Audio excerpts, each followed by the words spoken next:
ৰৈ ৰৈ বিনালে চাই থাকোঁতেই হলৰ ভিতৰত অলৌকিক কাণ্ড হ'ল। হয়, আপোনালোকক গোটেই ভিডিঅ'টোৱে মই দেখাম, কিন্তু তাৰ আগত আপোনালোকে যিখন স্ক্ৰীন এতিয়া দেখি আছে, এই স্ক্ৰীনখন হৈছে হলৰ ভিতৰত থকা সেই পৰ্দা স্ক্ৰীনখন। আৰু এই পৰ্দা স্ক্ৰীনখনতে আপুনি দেখিবলৈ পাব এই অলৌকিক ঘটনাটো জুবিন গাৰ্গৰ। হয়, এই পৰ্দাখন যিখনত আপুনি ধিমিক ধামাকৈ দেখি আছে, ইয়াতে সেই অলৌকিক ঘটনাৰাজি সংঘটিত হৈছে। বহু দৰ্শকে দেখি অনুভৱ কৰিছে কি কেনেকৈ দেখিলে এই সকলো কথা আপুনি চাবলৈ পাব, আৰু আপুনি ভালকৈ লক্ষ্য কৰি থাকিব যে এই স্ক্ৰীনখনত সেই অলৌকিক কাণ্ডটো সংঘটিত হৈছে। আৰু কি অলৌকিক কাণ্ড সংঘটিত হৈছে আপুনি ভিডিঅ'টো স্ক্ৰিপ্ট নকৰাকৈ চাই থাকিব। এইটো কাৰণেই মাজৰ অংশতে সেই অলৌকিক কাণ্ডটো ওলাব।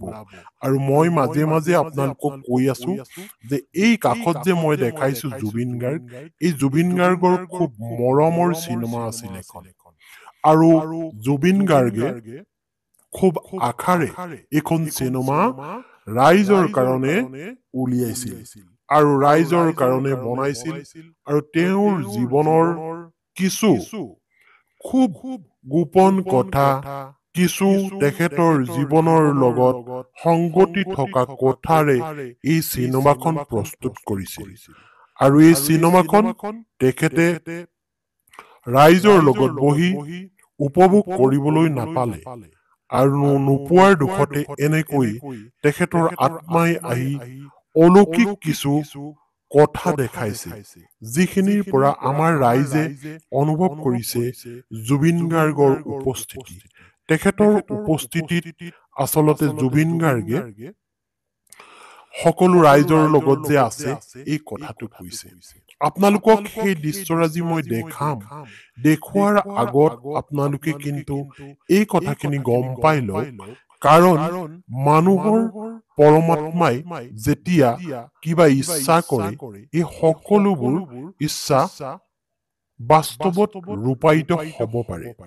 আৰু লাখ লাখ হাজাৰ হাজাৰ মানুহে যেতিয়া এটাই চিন্তা কৰে যে আমাক পৰম আত্মাই জুবিন গাৰ্গক ঘূৰাই দিয়ক, আৰু জুবিন গাৰ্গৰ উপস্থিতি আমি তেখেতৰ সৃষ্টিৰাজি পুনৰ পাওঁ, তেতিয়া তেনেকৈয়ে আচলতে ইচ্ছা কৰা কথাবোৰ হ'বলৈ ধৰে। আৰু এই চিনেমাখনত জুবিন গাৰ্গে নিজেই অভিনয় কৰিছিল, আৰু নিজেই অভিনয় কৰা চিনেমাখন ৰাইজৰ কাৰণে আগবঢ়াই দিলে যদিও ছিংগাপুৰলৈ যোৱাৰ পিছত তেওঁৰ নৰশ্বৰ দেহে ঘূৰি আহিল। গতিকে তেখেতৰ উপস্থিতিত ৰাইজে একেলগে এই চিনেমাখন চাবৰ কাৰণে সম্ভৱ হৈ নুঠিল। এতিয়া আপোনালোকক কওঁ এই চিনেমাখনৰ কাহিনী ভাগ। এই চিনেমাখনত কেনেকৈ সংঘটিত হ'ল এই ঘটনাটো। চিনেমাখনৰ পৰ্দাখন আপোনালোকে লক্ষ্য কৰিছে ধিমিক ধামাক হৈ আছে। হয়, এই সময়খিনি হৈছিল ৰৈ ৰৈ বিনালে চিনেমাখনৰ ইণ্টাৰভেলৰ সময়। আৰু এই ইণ্টাৰভেলৰ সময়খিনিত সকলো ফালে লাইট জ্বলাই দিলে হলৰ কৰ্তৃপক্ষই। লাইট জ্বলাই দিলত কিছুমানে চাহ খাবলৈ ওলাই গ'ল, কোনোবাই টয়লেটলৈ গ'ল, আৰু কোনোবাই পপকৰ্ণ খাবলৈ গ'ল, আৰু কিছুমানে চিটতেই বহি থাকিল। আৰু ঠিক সেইখিনি সময়তেই সকলো ফালৰ লাইট হলটোৰ কৰ্তৃপক্ষই বন্ধ নকৰাকৈ সকলো ফালে আন্ধাৰ হৈ গ'ল। আৰু আন্ধাৰ হোৱাৰ পিছত কি হ'ল মই আপোনালোকক কম, কিন্তু তাৰ আগতে আপোনালোকে অনুভৱ কৰক এইখন চিনেমাৰ কথা, যিখন চিনেমাত জুবিন গাৰ্গৰ প্ৰকৃত জীৱনৰ যিটো ষ্ট্ৰাগল পিৰিয়ড আছিল, সেই ষ্ট্ৰাগল পিৰিয়ডটোৰ কিছু কথা আচলতে এই চিনেমাখনত দেখুওৱা হৈছে।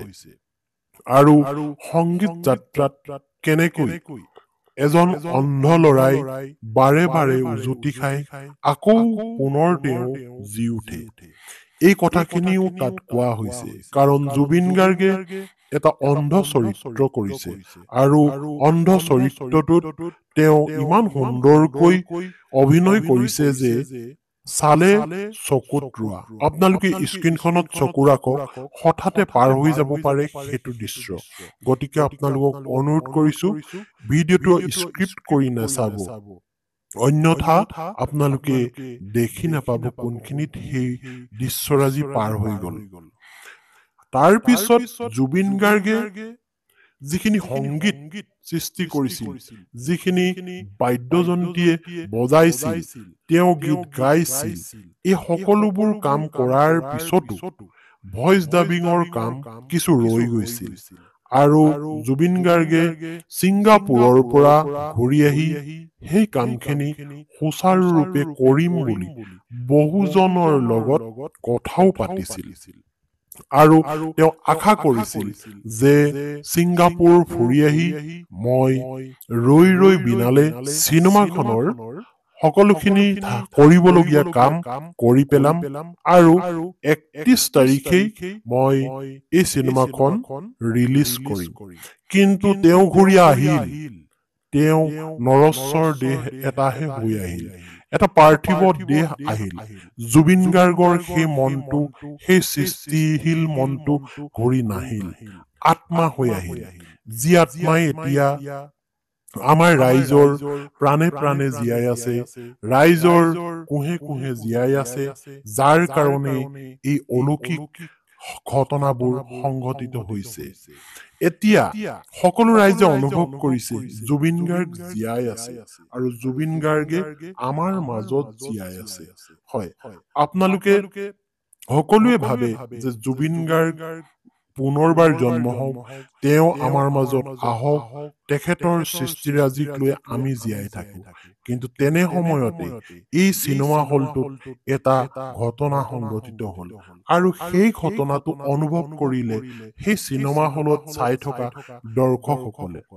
হঠাতে সেই ইণ্টাৰভেলৰ সময়খিনিত, যিখিনি বিৰতিৰ সময়, সেই বিৰতিৰ সময়খিনিত সকলো ফালে লাইট জ্বলি আছিল আৰু হল কৰ্তৃপক্ষই লাইট অফ নকৰাকৈ হঠাতে লাইট অফ হৈ গ'ল আৰু অফ হৈ যোৱাৰ পিছত হলটোৰ ঠিক ওপৰৰ চাদৰ পৰা এটা যেন খুব প্ৰখৰ পোহৰ এটা নামি আহিল, যেন সৰগৰ পৰা কিবা এটা উজ্জ্বল বস্তু নামি আহিছে আৰু সেই নামি অহা বস্তুটোৱে উজ্জ্বল বস্তুটো পৰ্দাখনলৈ গ'ল, যিখন পৰ্দাৰ আপুনি এতিয়া দেখি আছে ধিমিক ধামাককৈ।